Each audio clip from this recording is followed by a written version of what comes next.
Imagine this. You wake up, and the world already feels like too much. Not because something catastrophic happened, not because you were ill, or broke, or heartbroken, but because it all feels hollow. The chatter, the ambitions, the routines, like a badly written play you've watched too many times. People laugh too loudly. They chase things with manic energy. They speak of dreams as if they're currencies. And all you can feel is this dense, quiet fog wrapping around your chest. So you withdraw.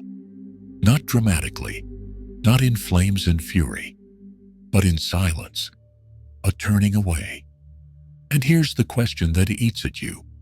Is this apathy? Depression? Or is it something more precise, more intelligent? Something you don't quite have the words for yet? You tell yourself you're just tired, that the world is a little too loud, a little too fake, a little too much. But that's not the full story, is it? Because deep down, there's a part of you that still cares, perhaps more than anyone knows. You feel too much. You see too clearly. You've been hurt before, haven't you? Promises shattered like glass. Trust met with betrayal. Meaning replaced with performance. So you build a shell. You call it detachment. You call it realism. You call it being done with things. But what if what you're really experiencing is Weltschmerz, a kind of soul fatigue born from the mismatch between the world as it is and the world as it could be? What if your so-called cynicism isn't a flaw, but a wound dressed as a philosophy? Think about it. When exactly did you begin to feel like the world wasn't worth investing in anymore? When did you start interpreting hope as naivety? How many times did you extend your hand only to be met with silence, manipulation, or worse, pity? You didn't become negative. You became careful, strategic. You armored yourself with irony, sarcasm, and a constant side-eye toward anything that smells like idealism. But then, here comes the trap. If your defense becomes your identity, how do you ever take it off? And more urgently, what if your apparent hatred for the world is actually a form of love so bruised it forgot how to speak? What if misanthropy is the last language of a soul that has not given up, but has no more safe places left to feel? You see, the real question isn't, why am I so done with this world? The question is, what happened to you that made detachment feel safer than desire? And if you can begin to answer that, you might just uncover something that could not only explain the fog you're in, but reveal the compass you didn't know you still had. So let's go there. Let's walk into the cave of your disappointment and see what's hiding behind the stones. Not to fix you, not to change you, but to see what you've been protecting all along. To understand why this fog settles in, why your disillusionment feels so complete, we have to start at the roots, not just of your mind, but of the human condition itself. See, you weren't born a cynic. No one is. Every child begins with a kind of reckless openness, believing the world is essentially good, that pain is an exception, that love is default. But that doesn't last long. Somewhere along the line, the cracks begin to show. And if you looked closely, you'd see that what you call growing up might just be the art of constructing walls around your original, devastated awe. Psychologist Carl Jung spoke often of the shadow, that hidden side of the psyche, full of wounds, rejected selves, unmet needs. He warned that what we repress doesn't disappear, it festers. And sooner or later, if not faced, it takes the wheel. But here's the cruel irony. In a culture obsessed with performance, efficiency, and sawing through the ache, the wounded are expected to disappear. The child who learns that grief makes others uncomfortable will bury it. The teenager who gets mocked for feeling too deeply will laugh alike. The adult who learns that vulnerability equals weakness will coat their soul in concrete. And what emerges? A person who seems distant, sharp, unmoved. But look again. Beneath that hardened shell is someone who once believed too much, loved too hard, expected too honestly. What you call pessimism might be the scar tissue of too many unkept promises. Philosopher Soren Kierkegaard wrote that despair isn't the absence of hope, it's the refusal to be oneself. That means despair often comes not from being lost, but from being so crushed by contradiction that you stop trying to navigate altogether. You become an observer of your own life, detached, efficient, unreachable. And in today's world, that strategy doesn't just go unnoticed, it gets rewarded. Think about how society treats emotional distance as maturity, a no-nonsense attitude. You're seen as wise, measured, rational. But what if that celebrated detachment is just trauma in a better suit? The systems around you, the media, the marketplace, the social scripts depend on your numbing. They want you scrolling, not questioning, buying, not reflecting. They feed you stories of endless progress and personal branding while ignoring the spiritual hemorrhaging just beneath the surface. In a world that refuses to acknowledge your ache, your weariness becomes resistance. And now we must ask, is it possible that your disgust with the world isn't nihilism, but the first step toward moral clarity? That your urge to pull away isn't cowardice, but a refusal to play a rigged game? Friedrich Nietzsche once wrote, "He who fights with monsters should be careful, lest he thereby become a monster." But here's the part people forget. Nietzsche wasn't warning you to avoid anger or despair. He was warning you not to lose your vision in the processes. Your pain is real. Your disappointment is earned. But if it calcifies into cynicism, you risk becoming indistinguishable from the thing that wounded you. The paradox is brutal. To protect the most sensitive parts of yourself, you must first pretend they don't exist. But the soul keeps score. It knows. And the longer you suppress, the louder the existential static becomes. You start mistaking numbness for clarity, distance for wisdom. But what you're really doing is surviving, gracefully, intelligently, but barely. So let's ask again. What if your so-called indifference is your nervous system's last defense against a world that taught you hope is dangerous? What if "I'm just not interested in people anymore" actually means "I've been devastated by people far more than I can admit"? What if "the world is shit" is your body's shorthand for "I never learned how to be in a broken world without breaking too"? And now, the uncomfortable realization. If you've built your identity on this withdrawal, if your distance becomes your armor, your brand, your safety, then how do you ever return? Or more precisely, how do you even know who you are outside of your defense? The answer lies not in denial or positive thinking or some fake optimism duct-taped over your wounds. The answer lies in seeing this detachment not as a dead end, but as a map. A map that, if read correctly, doesn't lead you further into isolation, but back into the self you've been exiling for years. And here's the part they never tell you.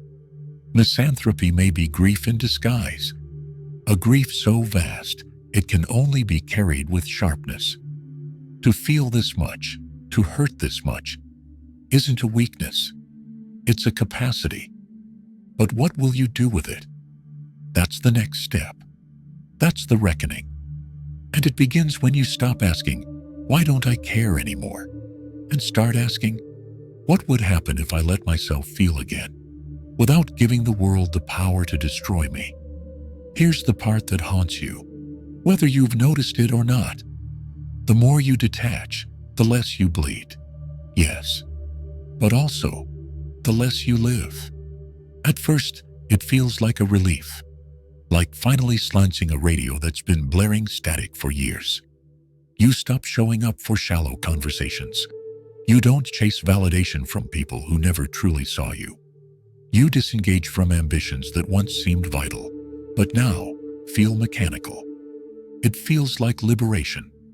But slowly, almost imperceptibly, your edges start to blur.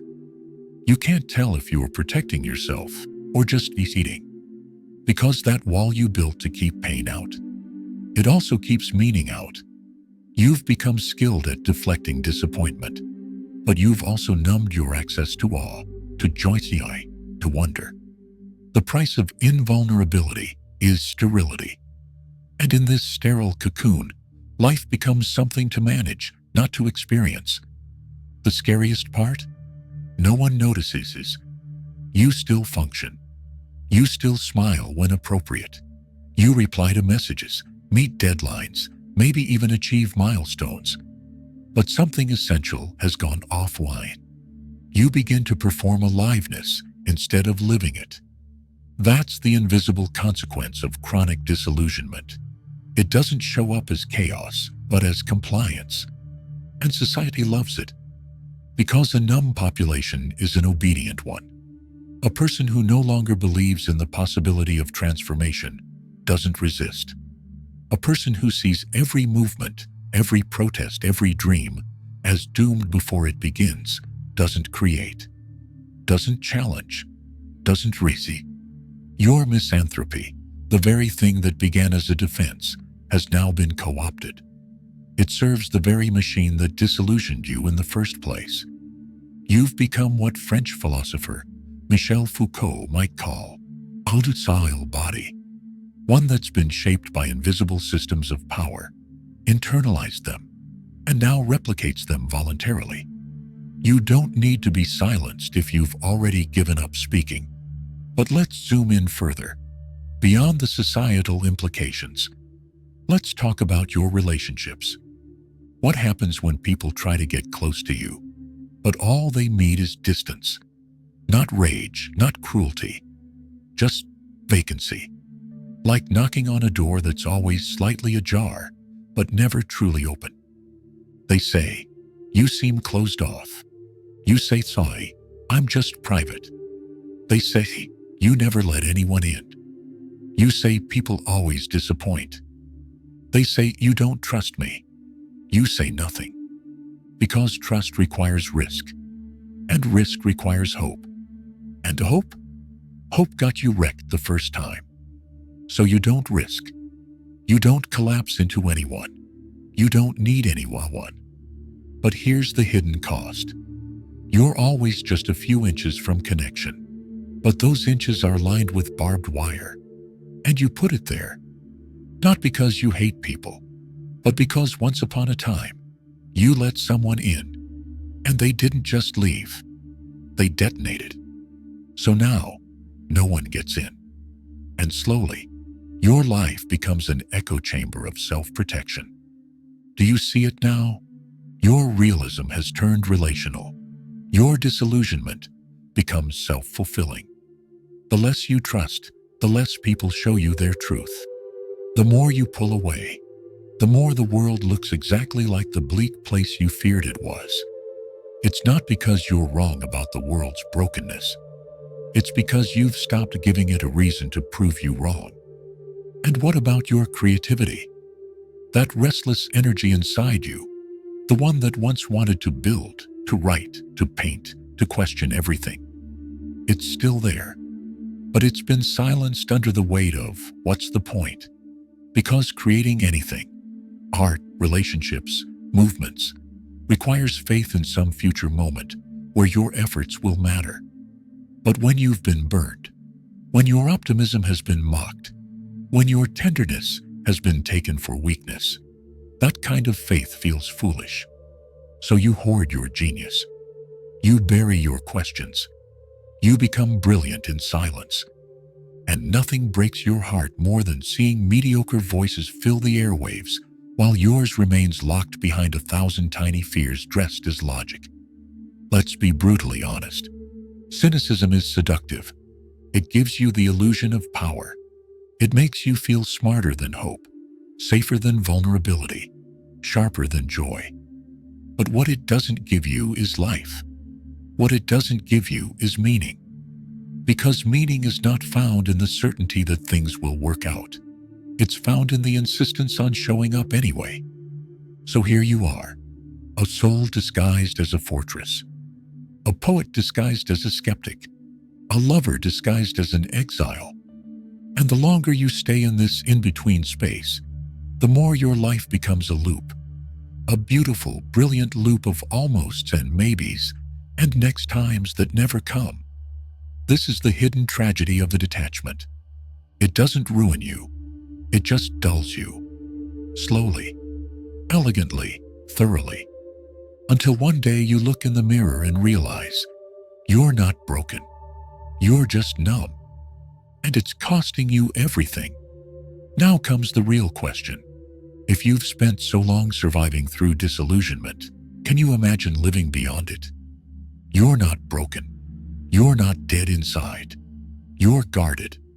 And for damn good reasons. But now comes the shift. Not from pain to pleasure. Not from darkness to light. But from automatic to aware. Because here's the truth. No one tells you.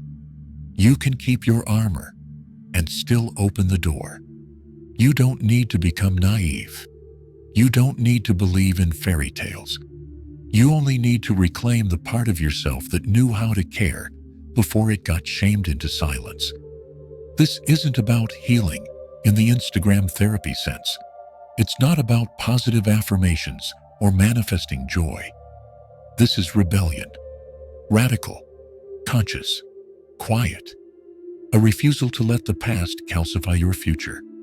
Let's call this rebellion, the art of selective tenderness.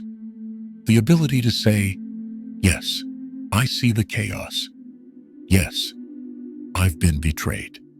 Yes, the world is often absurd, cruel, and rigged. And still, I will not let numbness be my home. Because here's the paradox. The moment you admit your disillusionment, fully without apology, that's when it begins to lose its grip on you. When you stop pretending to be fine and start owning the ache as intelligence, as intuition, as evidence that you're awake, you've begun to live again. Not by erasing your pain, but by repurposing it. And that's the power no one can take from you. The power to turn your disappointment into discernment, your grief into boundary, your sorrow into signal. So how do you do it? Start small. Step 1. Stop shaming the part of you that sees the cracks. You were never meant to be okay with the way things are. Your misanthropy is a signal of misalignment, a protest against falseness.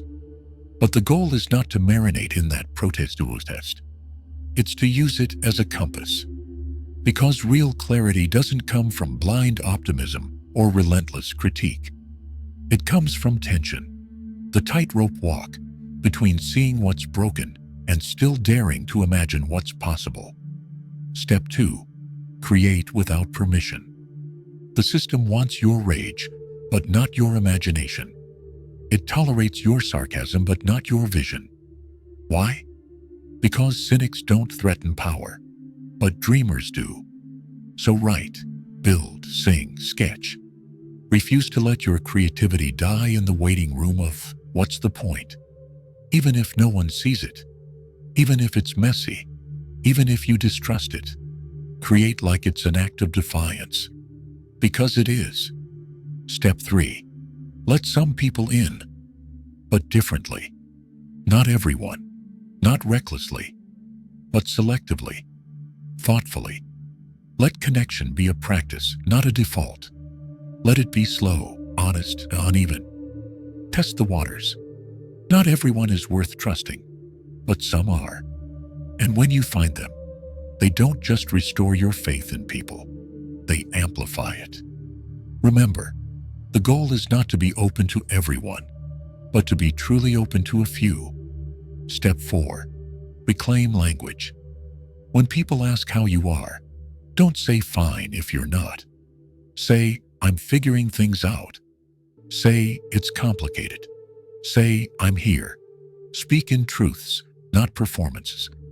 Because every lie we tell about our inner world reinforces the idea that our real self is unacceptable. And here's the quiet revolution.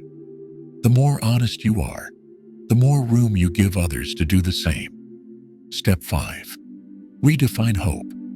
Not as a guarantee that things will get better, but as a practice of engagement, even in the face of decay. Albert Camus once said, "The only way to deal with an unfree world is to become so absolutely free that your very existence is an act of rebellion." That's what this is about. Not fixing the world, not saving everyone, but refusing to be crushed by it. You've been trained to think that vulnerability is exposure, that care equals control. That belief is a setup for betrayal. And for a time, that was true. But here's the secret. Boundaries make real tenderness possible. Not walls. Boundaries. Not performance. Presence.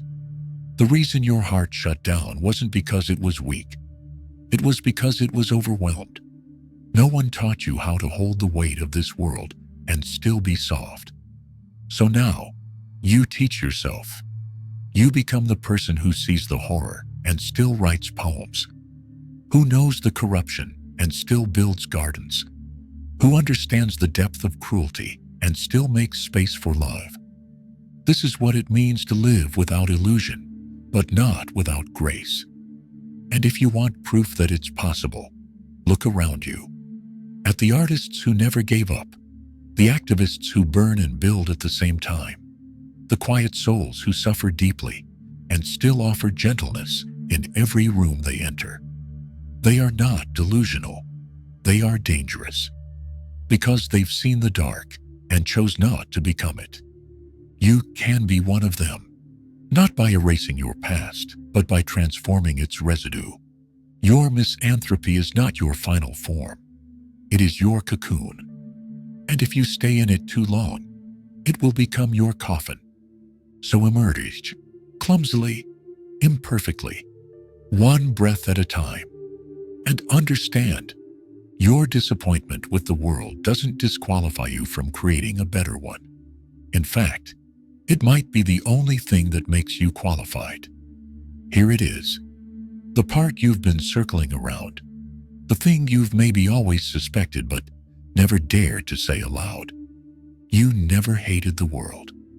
You hated what the world did to the parts of you that were most alive.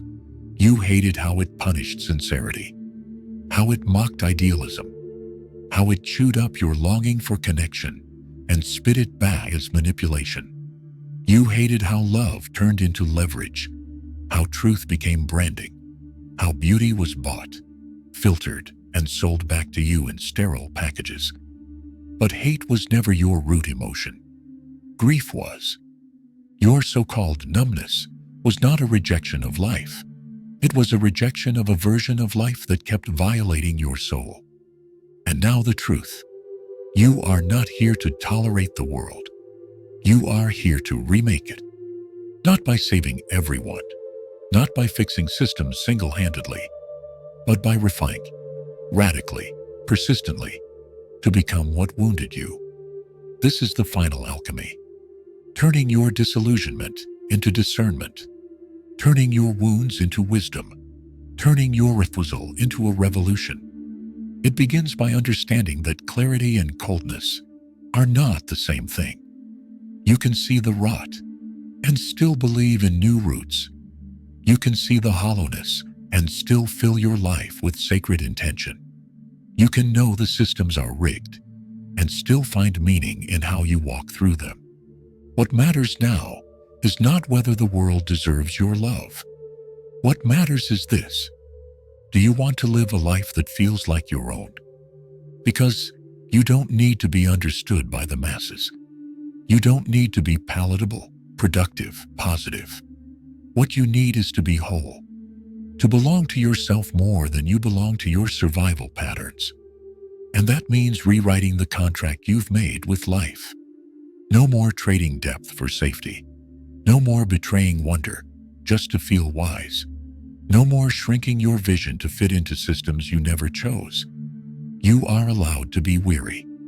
But don't mistake your weariness for truth. You are allowed to be cautious. But don't let caution become your cage. You are allowed to be disillusioned. But don't forget, the fact that you feel this pain means you still know what should be. And that knowledge, that impossible standard, that invisible ache, that vision of something more, is not your weakness. It is your compass. The world doesn't need more critics. It needs clear-eyed visionaries. People who can stand inside the brokenness without becoming brittle. People who can cry at the news and still raise a child with hope. People who've been disappointed 10,000 times and still light one more candle. You are not naive for believing in more. You are not dramatic for wanting tenderness to matter. You are not weak for needing the world to mean something. You are simply still alive. And that aliveness, ragged, reluctant, resilient, is your rebellion. So stop asking if you are doing life right. Start asking, is this version of me protecting my past or building my future? Stop waiting to feel ready. Start acting like someone who knows the alternative is a slow death in a well-decorated prison. Let the fog lift.